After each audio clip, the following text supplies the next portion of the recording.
Bundle of life is a reference to, and it's on every grave, on every Jewish grave. The bundle of life. That's the level of chaya, the level above our neshamas, the level above individuality, where all of us are one. It's like, like in kindergarten. That's where we all learn together before we went out into the world.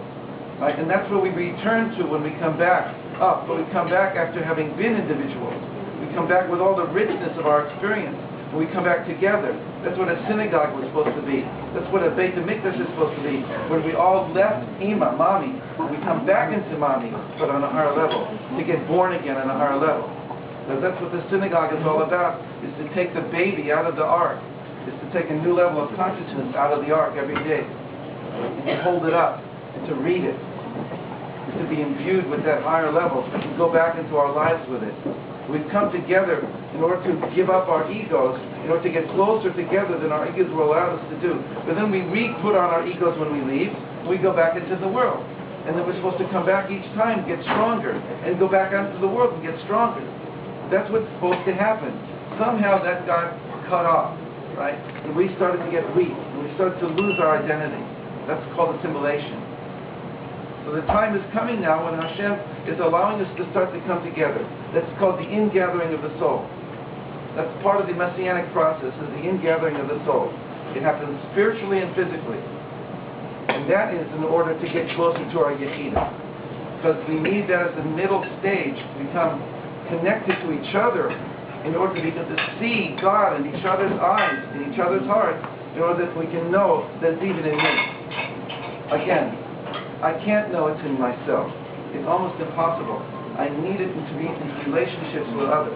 Our relationships, therefore, have to be lifted up and elevated to a level where we start giving each other godliness instead of putting each other down, instead of trying to do one-upsmanship.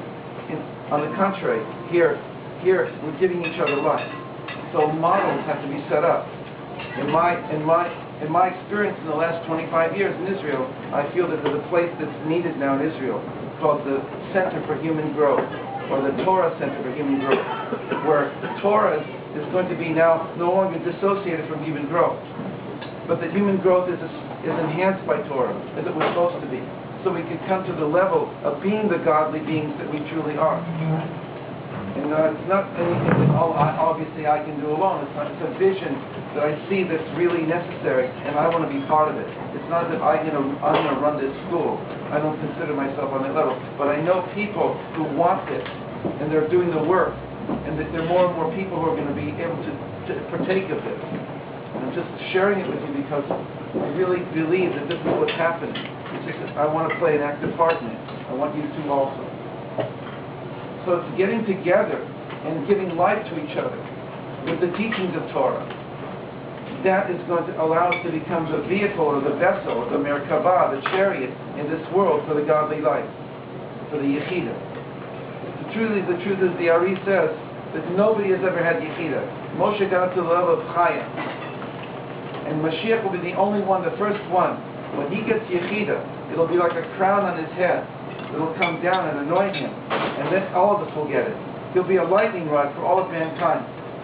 Because he's not just going to be a teacher who's going to teach us what God says. Because Yirmiyahu says that no man will have to ask his brother or his friend, or tell his brother or his friend to know God. For if everybody will know me, from the small to the great, everybody will know me from the small. There'll not be a teaching thing anymore. It will be a knowing. And Yeshaya says, Adonai, combine the Yam Hasim, and the world will be filled with the consciousness of God, like the waters cover the sea. And Yoel says, Vayishpoch ruchi al kol basar, and I will pour my spirit out on all flesh. So if we're not living close to those times, but we can. What I mean to say is we're living close to that time, and so there's an incredible sense in the Jewish soul that something is happening. But again, on the geopolitical level, it seems to contradict that. Everything is blocking us. Or on the individual level, it seems to be blocked and things to be going wrong. But don't you understand? That's in order for us to come to our power that these things are happening. They're squeezing us in order to bring us to our power. So, what I'm trying to say in this whole thing is when you see things in the proper perspective, then heaven is really an incredible power that's on the planet right now. And we are the vehicles for that power. And heaven is not working against us. And if you just align yourself with heaven more and ask for heaven's help for everything that you do, and know that heaven is the power behind everything, then you can be it. You can be it.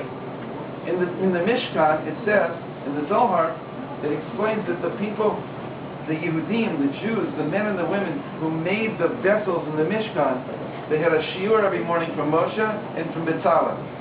Right? The shiur from Moshe and B'Tzalel, the class was how to make the vessels, but not just to make the vessels physically, how to make these vessels become spiritual, filled with spiritual power.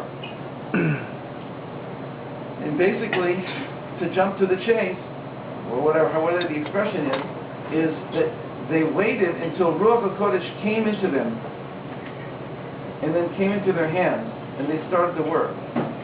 They had the secret that everything they did, they realized it's not me doing it. It is me doing it, and yet it's not me.